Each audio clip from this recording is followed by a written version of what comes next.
বন্ধুরা এই মুহূর্তে আছি গৌতমপুর সুইচ গেট থেকে একটু আগাতে হবে। এটা কালুখালী থানার মধ্যে অবস্থিত, রাজবাড়ী জেলা। আমি এখন অনেক লম্বা একটা ব্রিজের উপর দাঁড়িয়ে আছি। এটাই হচ্ছে সেই ব্রিজ। আর এখন বাজে ঠিক 6টা, কিন্তু প্রচুর রোদ। এই সেই ব্রিজ, অনেক বড় ব্রিজ। চারপাশটা দেখুন, শুধুই পাট ক্ষেত আর পাট ক্ষেত, মেঠো পথ, কাঁচা রাস্তা, অনেক বড় ব্রিজ। এই পাশে দেখুন পানি, নদীর পানি বেড়েছে অনেকটা, পদ্মা নদীর পানি, ঠিক সেই পানি আসছে।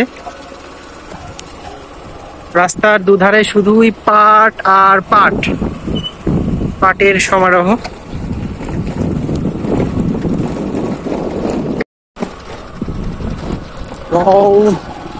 একদম মেঠো পথ দিয়ে যাচ্ছি। একটু সুন্দর করে ধরুন, বেশি করে না, চাকরি কাঁচা রাস্তা। আসলে কাঁচা রাস্তা এখন সচরাচর দেখা যায় খুব কম। আমরা সেই কাঁচা রাস্তা দিয়ে বাইকে যাচ্ছি, তো এই জন্য এতটা বোঝা যাচ্ছে না।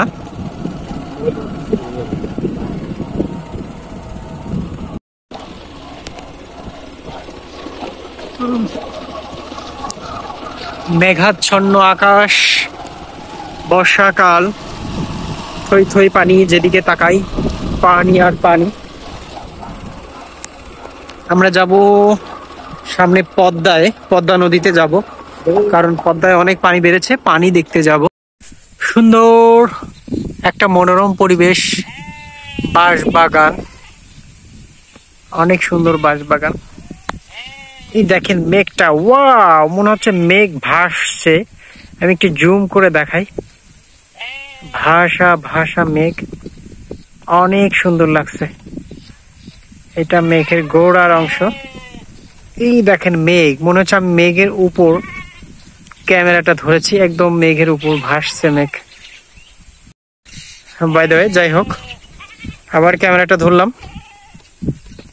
এখানে কিছু পাট কাটা হয়েছে, আর কিছু ছাগলও এখানে আছে। পাটের যে পাতাটা, ঠিক সেই পাতাটা খাওয়ার জন্যই এই ছাগলগুলো এখানে বেঁধে দেওয়া হয়েছে। এই যে দেখুন বন্ধুরা, একদম কাঁচা রাস্তা, মেঠো রাস্তা, যেদিকে দু চোখ যায় শুধুই মেঠো পথ। কি অবস্থা রাস্তা!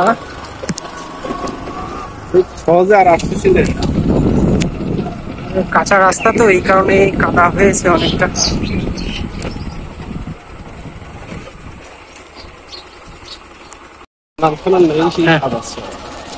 বন্ধুরা এই মুহূর্তে আছি আমরা সাদার চরে। দেখি সাদার চর, আর এই চরের মানুষের বসবাস,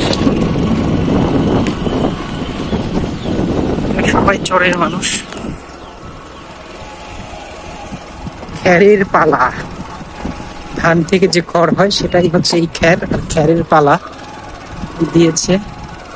এটা কি মসজিদ নাকি? মনে তো হচ্ছে এটা মসজিদ। হ্যাঁ, এটা মসজিদ। সামনে নদী, পৌলে চলে এসেছে।